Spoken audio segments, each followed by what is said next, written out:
The box of chocolates sat on my nightstand, a silent reminder of another Valentine's Day spent alone. I traced my finger along the gold-embossed lettering, savoring the bittersweet irony. For the past 5 years, I'd gifted myself these decadent treats, a secret rebellion against my husband's perpetual forgetfulness. "Clara?" Daniel's voice echoed from downstairs. "Have you seen my phone?" I sighed, pushing myself off the bed. "Coming, dear." As I descended the stairs, I caught sight of Daniel frantically patting his pockets, his brow furrowed in concentration. It was a familiar scene, one that had played out countless times over our 7-year marriage. "Did you check the coffee table?" I asked, my voice tinged with forced patience. Daniel's eyes lit up. "Ah, there it is!" He snatched the device, clutching it to his chest like a precious artifact. I frowned, a niggling sense of unease creeping up my spine. "You've been awfully attached to that thing lately. Everything okay at work?" His shoulders tensed, almost imperceptibly. "Just busy, that's all. You know how it is." But I didn't know. Not anymore. There was a time when Daniel would share every detail of his day, no matter how mundane. Now he was a closed book, and I was running out of ways to pry it open. "I was thinking," I ventured, desperate to bridge the growing chasm between us, "maybe we could go out for dinner tonight? That new Italian place downtown looks nice." Daniel's eyes darted to his phone, then back to me. "Oh, I can't tonight. I've got a work thing." "A work thing? On Valentine's Day?" He shrugged, not meeting my gaze. "You know how it is in accounting, numbers don't take holidays." I bit back a retort, forcing a smile instead. "Of course. Maybe another time."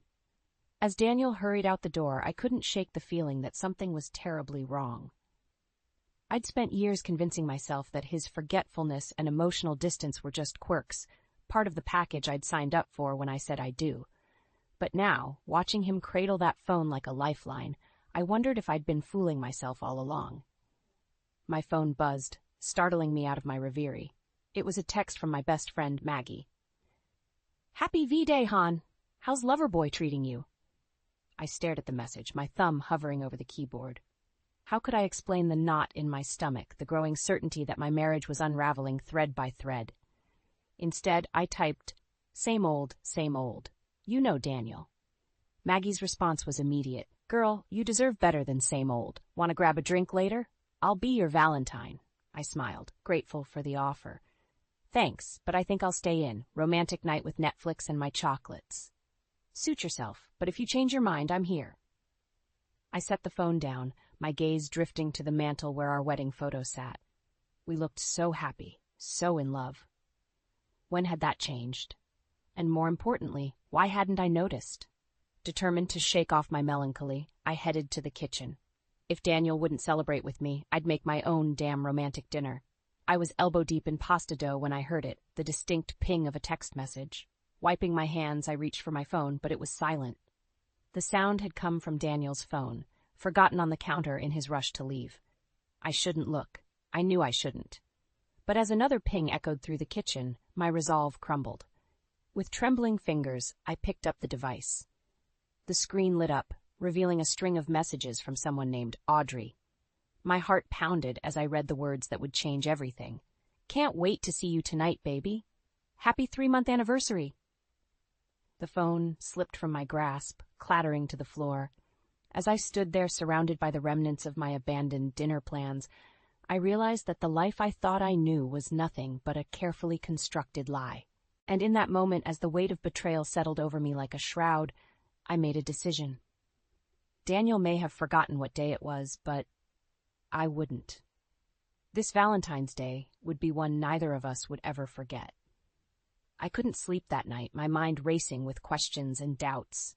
The image of those text messages burned behind my eyelids every time I closed them. When morning came, I was exhausted but determined to find answers. Daniel stumbled into the kitchen, bleary-eyed and disheveled. "Morning, honey," he mumbled, reaching for the coffee pot. I watched him carefully, searching for any sign of guilt or remorse. "Late night?" I asked, keeping my voice neutral. He nodded, not meeting my eyes. "Yeah, work's been crazy lately." "I bet," I muttered under my breath. As Daniel fumbled with his tie, I noticed his phone on the counter. My fingers itched to grab it, to search for more evidence of his betrayal. But before I could make a move, he snatched it up, shoving it into his pocket. Gotta run, he said, planting a quick kiss on my cheek. Don't wait up tonight. I might be late again. The door closed behind him, and I was left alone with my suspicions and a half-empty pot of coffee. I spent the day in a fog, going through the motions at work while my mind churned with possibilities. Was it just a fling? Had he fallen in love with this Audrey? And how long had it been going on? By the time I got home, I was a bundle of nerves. I paced the living room, rehearsing what I'd say when Daniel walked through the door, but as the hours ticked by, my anger gave way to worry. At midnight, I couldn't take it anymore. I dialed Daniel's number, my heart pounding with each ring. Hello? His voice was muffled, distant. Daniel, where are you? It's past midnight. There was a pause, then a rustling sound. Oh, Clara, I'm sorry, I lost track of time. I'm still at the office. In the background, I heard a woman's laugh, quickly stifled. Are you sure about that? I asked, my voice trembling. Of course, he said, too quickly. Look, I've got to go. I'll see you in the morning. The line went dead, and I stared at the phone in disbelief. He hadn't even tried to hide it. I spent the rest of the night alternating between rage and despair. By morning, I had made up my mind. I wouldn't confront him yet. Not until I had irrefutable proof. When Daniel came home, looking rumpled and guilty, I pretended everything was fine. I smiled and nodded as he spun a tale about a late-night audit and computer problems. You must be exhausted, I said, laying it on thick. Why don't you go take a nap? I'll wake you for dinner. Relief flooded his face. Thanks, honey. You're the best. As soon as I heard his snores from upstairs, I pounced on his briefcase. My hands shook as I rifled through papers and receipts. Nothing incriminating, but then my fingers brushed against something smooth and silky. I pulled out a scrap of fabric, lacy, black, and definitely not mine. The lingerie tag was still attached, bearing yesterday's date. My vision blurred with tears as I clutched the damning evidence. How could he do this to me? To us? Just then, Daniel's phone buzzed on the coffee table. Without thinking, I grabbed it, my thumb hovering over the home button. This was my chance to know for sure. But did I really want to see what was on that screen? Could our marriage survive if I went down this rabbit hole? As if in answer, another message came through. The preview popped up, shattering any last shred of doubt. Last night was amazing, baby. Can't wait for our weekend getaway. Audrey. I sank to the floor, the phone clutched to my chest. The Daniel I thought I knew was gone, replaced by a stranger who lied as easily as he breathed. Upstairs, I heard him stirring. In a few moments, he'd come down, ready to spin more lies. But this time, I'd be ready. With shaking hands, I opened his phone and started taking screenshots. If Daniel wanted to play games, fine. But he was about to learn that two could play, and I played to win. I woke up on the morning of our third wedding anniversary with a mix of hope and dread churning in my stomach. Despite everything, a part of me still clung to the belief that Daniel would remember, that he'd surprise me with flowers or a romantic gesture. I spent hours preparing a special dinner, Daniel's favorite pot roast, simmering in the slow cooker, filling the house with a savory aroma. I even bought a new dress, a deep burgundy number that hugged my curves in all the right places. As the sun began to set, I lit candles and uncorked a bottle of wine. The table was set, the mood perfect. All that was missing was my husband. 7 o'clock came and went. Then 8. By 9, the pot roast was dry, the candles had burned low, and my patience had worn thin. I called Daniel's cell, but it went straight to voicemail. Hey, it's me, I said, trying to keep the hurt out of my voice. Just wondering where you are. It's our anniversary, remember? Midnight found me curled up on the couch, still in my new dress, clutching a nearly empty wine bottle. The sound of keys in the lock jolted me awake. Daniel stumbled in, his tie askew and his eyes unfocused. Clara? He slurred. What are you still doing up?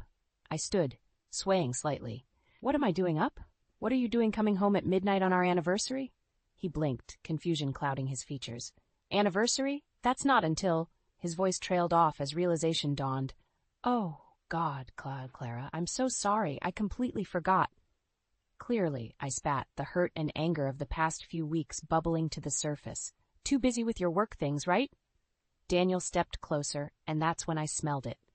A cloying, floral scent that most definitely wasn't mine. Is that perfume? I asked, my voice barely above a whisper. He paled, taking a step back. What? No, it's probably just from the office. You know how Susan overdoes it with the air freshener? Don't lie to me, Daniel, I said, my hands clenching into fists. I'm not stupid. I know something's going on. Clara, please, he pleaded. You're overreacting. I just had a few drinks with the guys after work. I lost track of time. That's all. I wanted to believe him. God, how I wanted to believe him. But the evidence was piling up, and I couldn't ignore it anymore. Then why have you been so secretive with your phone? I challenged. Why are you always working late? And don't tell me it's just work, because I know that's not true. Daniel's face hardened. Have you been spying on me? I shouldn't have to spy on my own husband, I shouted, tears stinging my eyes. You're supposed to be honest with me. You promised, remember, for better or for worse? He ran a hand through his hair, frustration evident in every line of his body. I don't want to do this now, Clara. I'm tired and you're clearly upset. Let's talk in the morning when we've both had some sleep. No, I said, planting myself between him and the stairs. We're going to talk about this now. I want the truth, Daniel. Are you having an affair? The silence that followed was deafening. Daniel's eyes darted around the room, looking anywhere but at me, and in that moment, I knew. The truth I'd been desperately trying to deny and I was written all over his face. Who is she? I whispered, my voice breaking. Daniel's shoulders slumped in defeat. Clara, I. But before he could finish, his phone buzzed in his pocket. Without thinking, he pulled it out, glancing at the screen. I caught a glimpse of the name before he could hide it. Audrey. It's her, isn't it? I said, a strange calm settling over me. Audrey, your little 3-month anniversary girl. Daniel's head snapped up, shock and guilt warring on his face. How did you? It doesn't matter. I cut him off. What matters is that you've been lying to me, cheating on me, and I want to know why. As I stood there facing the man I thought I knew, I realized our marriage would never be the same. The question was, did I even want to save it anymore? The morning after our anniversary disaster, I woke up with a pounding headache and a heart full of resolve. I'd spent the night on the couch, unable to bear the thought of lying next to Daniel. As I heard him stirring upstairs, I steeled myself for the confrontation to come. Daniel shuffled into the kitchen, looking as wrecked as I felt. Clara, he began, his voice hoarse. About last night? I held up a hand, silencing him. Save it, Daniel. I don't want to hear any more excuses or lies. He slumped into a chair, running his hands through his disheveled hair. What do you want me to say? The truth, I said, my voice steady despite the trembling in my hands. All of it, starting with who Audrey is. Daniel's head snapped up, his eyes wide with shock. How do you know about Audrey? Does it matter? I countered. What matters is that you've been lying to me, sneaking around behind my back. I want to know why. He sighed, defeat etched into every line of his face. It just happened. Audrey's new at the office. She's young, exciting. She made me feel alive again. Each word was a dagger to my heart. But I refused to let him see how much he was hurting me. And I don't make you feel alive? What about our vows, Daniel? What about the life we built together? I know, he said, his voice cracking. I messed up, Clara. I'm so sorry. It won't happen again, I promise. Just, please, give me another chance. I wanted to believe him. Part of me longed to forgive him, to pretend this was all a bad dream. But the larger part, the part that had been silently screaming for months, what knew better? How can I trust you? I asked, my voice barely above a whisper. How do I know you won't do this again? Daniel reached for my hand, but I pulled away.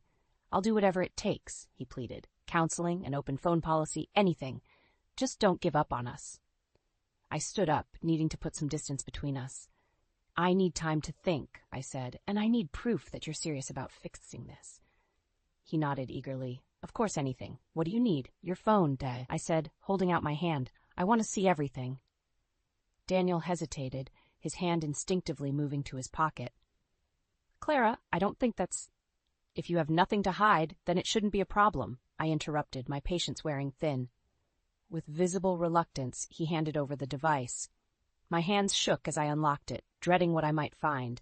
The evidence was there, plain as day. Hundreds of messages, each one more intimate than the last. Photos that made my stomach churn. Plans for romantic getaways, all while I sat at home, wondering where my husband was. 3 months, I said, my voice hollow. You've been lying to me for 3 months. Daniel started to speak, but I cut him off. Don't. There's nothing you can say to make this right. I scrolled through the messages, each one adding fuel to the fire of my anger and hurt. And then I saw it, a conversation from just this morning. Audrey, last night was amazing. When can I see you again? Daniel, soon, baby. I just need to figure out how to handle Clara.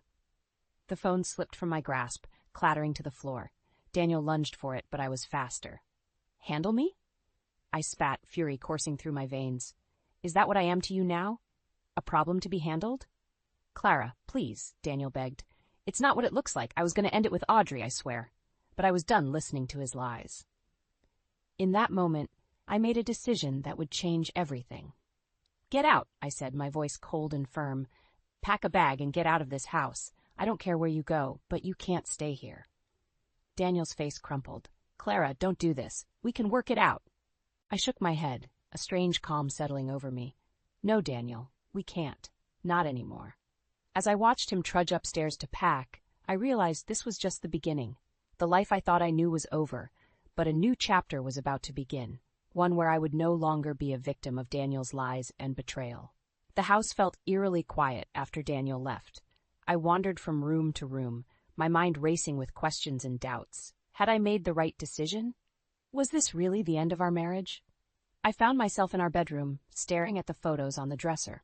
Happy memories now tainted by betrayal. With trembling hands, I picked up Daniel's phone, which he'd left behind in his haste to leave. I knew I shouldn't, but I couldn't help myself. I had to know everything. For hours, I pored over every message, every photo, every scrap of evidence of Daniel's infidelity. Each discovery was like a knife to my heart, but I couldn't stop. I needed to understand the full extent of his betrayal. As night fell, I stumbled upon a conversation that made my blood run cold. Daniel, I can't wait for our anniversary dinner next week. Audrey, me too, baby. 3 whole months. Who would have thought? Daniel, it's been the best 3 months of my life. I love you, Audrey. I felt the air leave my lungs. Love? He loved her? The phone slipped from my grasp, clattering to the floor. In a daze, I made my way to the kitchen, pulling out a bottle of wine I'd been saving for a special occasion. As I poured a glass with shaking hands, my eyes fell on the calendar hanging on the fridge. There, circled in red, was next Friday's date. Exactly 3 months from when Daniel's behavior had first changed. The realization hit me like a punch to the gut.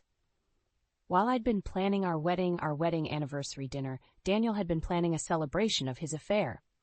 Fury coursed through my veins, replacing the hurt and confusion. How dare he? How dare they? Before I knew what I was doing, I found myself back at Daniel's phone, scrolling through his messages with renewed purpose. I wasn't just gathering evidence anymore. I was forming a plan. I discovered the name of the restaurant where they planned to have their anniversary dinner. It was an upscale place downtown, one Daniel and I had always talked about trying but never got around to. As I dug deeper, I uncovered more details about their relationship. Audrey was 24, barely out of college. She worked in Daniel's department, a new hire he'd been mentoring. They'd been meeting for lunch dates, stolen moments in the office, and weekend getaways disguised as business trips. Each new piece of information fueled my determination. I wouldn't let them get away with this. I wouldn't be the fool they clearly thought I was. With newfound resolve, I picked up my own phone and dialed a number. Maggie, it's Clara. I need your help. My best friend listened in shocked silence as I poured out the whole sordid tale. When I finished, there was a moment of quiet before she spoke. Oh, honey, I'm so sorry. What can I do? I took a deep breath, steeling myself for what I was about to say. I need you to help me crash their anniversary dinner. What? Maggie gasped. Clara, are you sure that's a good idea? No, I admitted, but I need to do this. I need to see it for myself, to confront them both. Will you help me? There was a pause, and for a moment I feared she'd refuse. But then, of course I will. What's the plan? Relief washed over me. I'm not sure yet, but I know I can't do this alone. Can you come over tomorrow? We can figure it out together. I'll be there first thing in the morning, Maggie promised. And Clara, we're going to get through this. You're stronger than you know. As I hung up the phone, I felt a strange mix of emotions, anger, hurt, fear, but also a glimmer of something else. Hope, maybe, or determination. Whatever it was, I knew one thing for certain. Next Friday night, Daniel and Audrey's perfect little world was going to come crashing down, and I would be there to watch it burn. I picked up Daniel's phone one last time, my fingers hovering over the keyboard. After a moment's hesitation, I typed out a message to Audrey. "Can't wait for our anniversary, baby. I have a big surprise planned." I hit send, a grim smile playing on my lips. Oh, it would be a surprise, all right. Just not the one they were expecting. My heart pounded as I stepped into the dimly lit restaurant, Maggie close behind me. We'd spent the past week planning this moment, and now that it was here, I felt a mix of terror and exhilaration. "Are you sure about this?" Maggie whispered, squeezing my arm. I nodded, scanning the room. "I have to do this. I need answers." And there they were, in a cozy corner booth. Daniel, looking more relaxed than I'd seen him in months, leaning in close to a young woman with cascading blonde hair. "Audrey." "That's them," I breathed, my legs suddenly feeling weak. Maggie steadied me. "Remember the plan. You've got this, Clara." Taking a deep breath, I straightened my spine and strode towards their table, Maggie following discreetly behind. As I approached, I heard Audrey's tinkling laugh, saw Daniel's hand resting on hers. They were so engrossed in each other, they didn't notice me until I was right beside them. "Well, isn't this cozy?" I said, my voice surprisingly steady. Daniel's head snapped up, his face draining of color. "Clara, what are you doing here?" Audrey looked between us, confusion clouding her features. "Daniel, who is this?" I smiled, cold and sharp. "I'm his wife, and you must be the woman he's been screwing behind my back for the past 3 months. The shock on Audrey's face would have been comical if the situation weren't so painful. "Wife, you told me you were separated." Daniel stood abruptly, nearly knocking over his wine glass. "Clara, please, let's not do this here." "Why not?" I challenged, my voice rising. "Afraid of making a scene? Afraid people might find out what a lying, cheating bastard you are?" Heads were turning now, curious diners watching the drama unfold. I didn't care. Let them watch. Let them see the truth. Audrey stood too, grabbing her purse. "I can't believe this. You lied to me, Daniel, to both of us." "Audrey, wait," Daniel pleaded, reaching for her arm. But she jerked away, her eyes flashing with anger. "Don't touch me," she spat. "You told me you loved me, that we had a future together." I laughed, a harsh, bitter sound. "Oh, honey, he told me the same thing 7 years ago when he put this ring on my finger." Daniel's eyes darted between us, panic etched on his face. "Please, both of you, can we just go somewhere private and talk about this?" "There's nothing to talk about," I said, my voice ice cold. "You made your choice, Daniel. Now you get to live with the consequences." I turned to Audrey, who looked close to tears. "He's all yours, sweetheart, but a word of advice, don't believe a word he says." As I turned to leave, Daniel grabbed my arm. "Clara, wait, I'm sorry, I never meant for this to happen. I love you." Something inside me snapped. All the hurt, the anger, the betrayal of the past months came rushing to the surface. Before I knew what I was doing, my hand connected with his cheek in a resounding slap. The restaurant fell silent. Daniel staggered back, his hand to his face, shock written all over his features. "Don't you dare," I hissed. "Don't you dare say you love me after everything you've done." Maggie appeared at my side, her arm around my shoulders. "Come on, Clara, let's go." As she led me away, I heard Audrey's voice, thick with emotion. "Is it true, Daniel? Have you been lying to me this whole time?" I didn't stay to hear his response.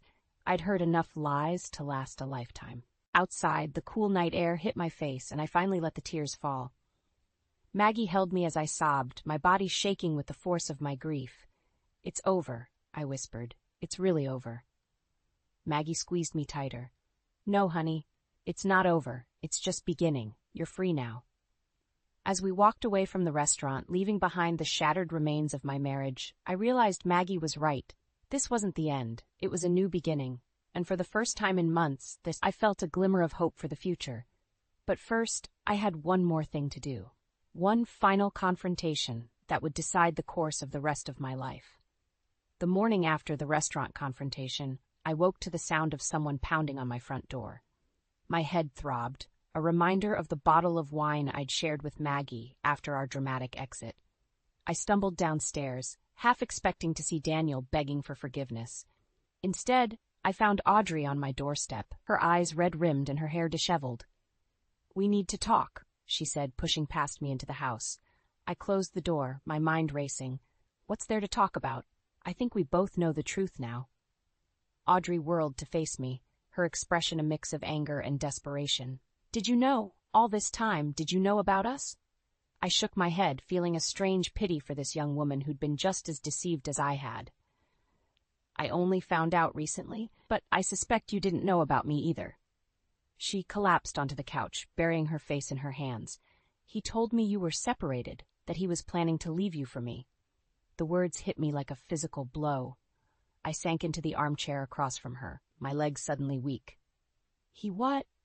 Audrey looked up, her eyes brimming with tears. He said he loved me, that we were going to start a life together. A hysterical laugh bubbled up in my throat. Oh, honey, he's been saying that to me for 7 years. We sat in silence for a moment, two women united in their betrayal by the same man. Then Audrey spoke again, her voice barely above a whisper. What do we do now? Before I could answer, the front door burst open. Daniel stood there, his face haggard, his eyes wild. Clara, please, we need to talk, he pleaded. Then he saw Audrey and froze. What's going on here? I stood, feeling a strange calm settle over me. What's going on, Daniel? Is that your lies are finally catching up with you? He stepped into the room, his gaze darting between Audrey and me. I can explain. I never meant to hurt either of you. But you did, Audrey said, rising to stand beside me. You hurt us both. Daniel ran a hand through his hair, his desperation palpable. I know, I messed up. But Clara, you have to believe me. I love you. I want to make this work. I felt Audrey stiffen beside me. What about me? She demanded. You said you loved me too. Daniel's face crumpled. I do. I love you both. I can't choose. The room fell silent. I looked at Daniel, really looked at him for the first time in months. I saw the man I'd fallen in love with, the man I'd built a life with. But I also saw the liar, the cheater, the man who'd broken my heart. In that moment, I made my decision. You don't have to choose, Daniel, I said, my voice steady. Because I'm choosing for you. I want a divorce. Daniel's face went pale. Clara, no, please, we can work this out. I shook my head, feeling a weight lift from my shoulders. No, we can't. You've made your bed, Daniel. Now you can lie in it. I turned to Audrey, who was watching the exchange with wide eyes. He's all yours if you want him, but remember, once a cheater, always a cheater. Audrey looked at Daniel, then back at me. To my surprise, she shook her head. No, I deserve better than this. We both do. As if on cue, we both moved towards the front door. Daniel stood frozen, watching as we prepared to walk out of his life. Wait, he called, his voice breaking. What am I supposed to do now? I paused at the threshold, looking back at the man I'd once loved more than anything in the world. That's not our problem anymore, Daniel. It's yours. With that, Audrey and I stepped out into the sunlight, leaving Daniel alone in the house that had once been our home. As we walked down the driveway, I felt a strange mix of sadness and liberation. What now? Audrey asked, echoing her earlier question. I took a deep breath, feeling the first stirrings of hope in my chest. Now we start over. Both of us. As we walked away from my old life, I realized that this wasn't just an ending. It was a beginning. And for the first time in a long time, I was excited to see what the future held. 1 year after that fateful day when Audrey and I walked away from Daniel, I stood in front of the mirror, barely recognizing the woman staring back at me. Gone was the insecure, heartbroken shell I'd become. In her place stood a confident, vibrant woman ready to take on the world. The divorce had been finalized 6 months ago, surprisingly smooth given the circumstances. Daniel, perhaps out of guilt or a genuine desire to make amends, hadn't contested any of my demands. The alimony was generous, giving me the financial freedom to pursue a dream I'd long forgotten. My aromatherapy business, Essence of Clara, was thriving. What had started as a hobby to distract myself from the pain of betrayal had blossomed into a successful venture. The scents I created told stories of healing, growth, and self-discovery, my own journey bottled for others to experience. As I applied a dab of my latest creation, a blend of lavender, rosemary, and citrus that I'd named New Beginnings, my phone buzzed with a text from Maggie. Ready for your big night? Can't wait to see you shine. I smiled, feeling a flutter of excitement in my stomach. Tonight was the grand opening of my first brick-and-mortar store. It felt like the culmination of everything I'd been through, a testament to my resilience and growth. As I drove to the store, I couldn't help but reflect on the twists and turns that had led me here. The pain of Daniel's betrayal had been excruciating, but it had also been the catalyst for my transformation. In losing him, I'd found myself. The store was already buzzing with activity when I arrived. Friends, family, and loyal customers milled about, admiring the displays and sampling the products. Maggie rushed over, enveloping me in a warm hug. "Clara, this place is amazing. I'm so proud of you." I squeezed her back, feeling a lump form in my throat. "I couldn't have done it without you." As I made my way through the crowd, greeting guests and answering questions about my products, I caught sight of a familiar face. Audrey stood near the back, looking uncertain. Our eyes met, and after a moment's hesitation, I walked over to her. "I wasn't sure if I should come," she said, fidgeting with her purse strap, "but I wanted to see how you were doing." I smiled, surprising myself with the genuine warmth I felt towards her. "I'm glad you did. How are you?" We chatted for a few minutes, and I learned that Audrey had gone back to school, pursuing a degree in social work. Like me, she'd found a way to turn her pain into purpose. As the night wore on and the crowd thinned, I found myself alone in the store, savoring the moment. I ran my hand along the shelves, each bottle a reminder of how far I'd come. A knock at the door startled me from my reverie. I turned to see Daniel standing outside, a bouquet of flowers in his hand. For a moment, I froze, old feelings of hurt and anger threatening to surface. But as I looked at him, really looked at him, I realized something profound. The sight of him no longer had any power over me. I opened the door, accepting the flowers with a polite smile. "Thank you, Daniel. They're lovely." He shifted uncomfortably, his eyes taking in the store. "This place is incredible, Clara. You've done amazing things." "I have," I agreed, feeling a surge of pride. We stood in awkward silence for a moment before Daniel spoke again. "I'm sorry for everything. I know it doesn't change anything, but I needed you to know that." I nodded, feeling a sense of closure wash over me. "Thank you for saying that. I hope you find happiness, Daniel. I really do." As he turned to leave, I called out, "Daniel?" He paused, looking back at me. "I forgive you," I said, the words feeling right as they left my lips. "Not for you, but for me. I'm ready to let go of the past and embrace my future." The look of gratitude and relief on his face was palpable. With a final nod, he walked away, taking the last vestiges of my old life with him. I locked up the store, feeling lighter than I had in years. As I drove home, I realized that all of this, was just the beginning. I had faced betrayal, heartbreak, and despair, and I had emerged stronger, wiser, and more authentically myself than ever before.